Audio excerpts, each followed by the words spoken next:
Ek was vandag slim en ek het my water en my meel vir die tyd afgemeet. Maak dit bietjie makliker as om met so 'n bietjie hierso in te gooi. So hierso het ek dan nou 60 gram water wat ek hier gaan bygooi. En 60 gram meel. Weereens ek gebruik sommer gewone koekmeel.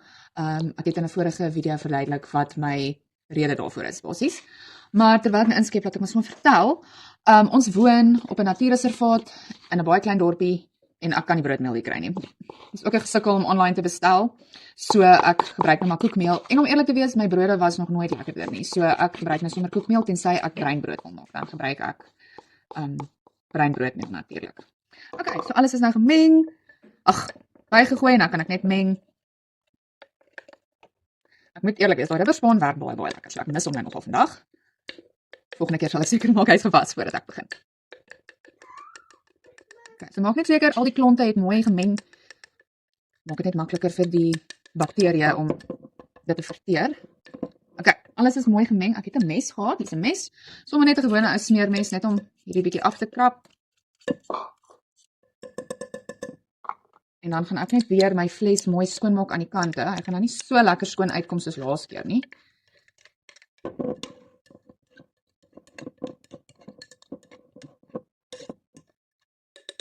Okay. Min of meer skoon. En dan elke dag gaan ons helfte van jou ongevoerde suurdeeg gaan ons uitgooi en dan gaan ons in dieselfde verhouding gaan ons hom voer elke dag. So die volume van jou kultuur gaan toeneem en toeneem en toeneem. So elke dag gaan ons hom 'n bietjie boontoe skuif. So my rekkie skuif ek dan nou tot by die boonste vlak. Weereens dit is net om enige aktiwiteit te monitor en te sien, groei dit, gebeur daar iets. Ons gaan op 'n punt kom wat hy nie meer gaan verdubbel nie, wat dit gaan lyk asof dinge begin stil staan het en gaan dalk bietjie bekommerd raak. Maar dis alles okay. Hou net aan tot en met die proses heeltemal verby is op dag 7. Nou ons sê dag 7, maar dis nie te sê dat jou kultuur sterk genoeg gaan wees om 'n broodjie te bak op dag 7 nie. Ons gaan aanhou voer totdat jy genoeg tekens sien dat hy gereed is om mee gebak te word en dan vat ons dit van daar af. Goed, so ek gaan nou my kultuur weer terugsit op die kas. Ek gaan my bordjie aanpas om te sê Sondag teen 5:00 moet hy gevoer word. So ek sien julle dan.